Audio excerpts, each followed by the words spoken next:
बागेश्वर धाम के पीठाधीश्वर धीरेंद्र कृष्ण शास्त्री का बयान इन दिनों चर्चा में है। दरअसल धीरेंद्र शास्त्री के मुताबिक अब देश में फ्रेंड जिहाद शुरू हो गया है। धीरेंद्र शास्त्री ने कहा कि भारत में थूक जिहाद, मूत्र जिहाद, लैंड जिहाद, लव जिहाद के बाद एक और जिहाद का इजाद हुआ है। उत्तर प्रदेश के सूर्या की जो घटना हुई है वो दोस्त जिहाद था। धीरेंद्र शास्त्री के इस बयान के बाद राजनीतिक प्रतिक्रियाएं आ रही हैं। सुनिए एनडीए नेता धीरेंद्र शास्त्री के बयान से कितना इत्तेफाक रखते हैं। शास्त्री जी ने सही कहा है कि ये अब नया एक जिहाद, दोस्ती करके उसके बाद से रेप करो, अत्याचार करो, अन्याय करो, हत्या करो। अब इस ढंग की जो बातें आ रही हैं, ये सचमुच में उन्होंने एक जो नाम दिया है दोस्ती जिहाद, अब इस ढंग की घटनाएं भी सामने आ रही हैं।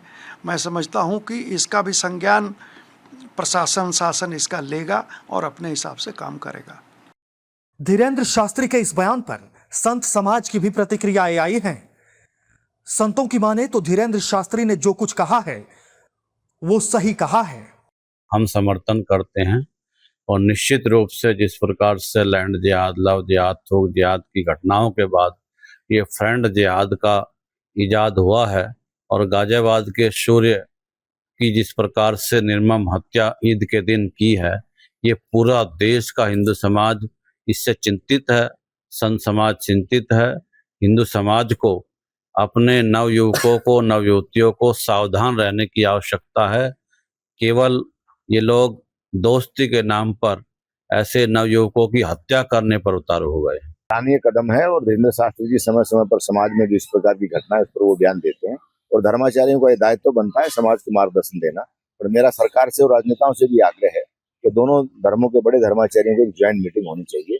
इस प्रकार से लैंड जिहाद, लव जिहाद, थूक जिहाद ये चल रहा था, अब ये फ्रेंड जिहाद जो आया है, तो ये जो घटना गाजियाबाद में हुई है, तो योगी सरकार ने एक अच्छा कदम उठाया, टीट फॉर टैट जैसे को तैसा।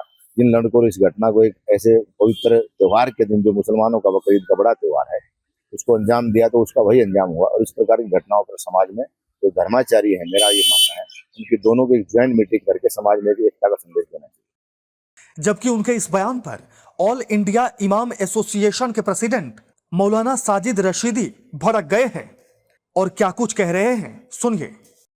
कि और इन जैसे बहुत सारे लोगों की फितरत ये है कि जब तक मुसलमान पर बात ना करें इनकी रोटी रोज़ी हजम नहीं होती, पाकिस्तान ना बोलें तो इनकी बात पूरी नहीं होती।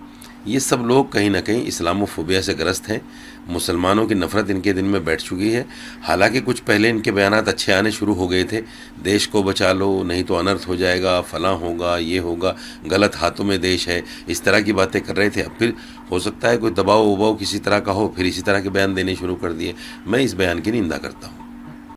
बहरहाल धीरेंद्र शास्त्री के फ्रेंड जिहाद वाले बयान के बाद यह मुद्दा चर्चा का विषय बन गया है। दिल्ली से सटे खोड़ा में बकरीद के दिन सूर्या की हत्या कर दी गई थी। उसके बाद से ही नेता और धीरेंद्र शास्त्री के बयान आ रहे हैं।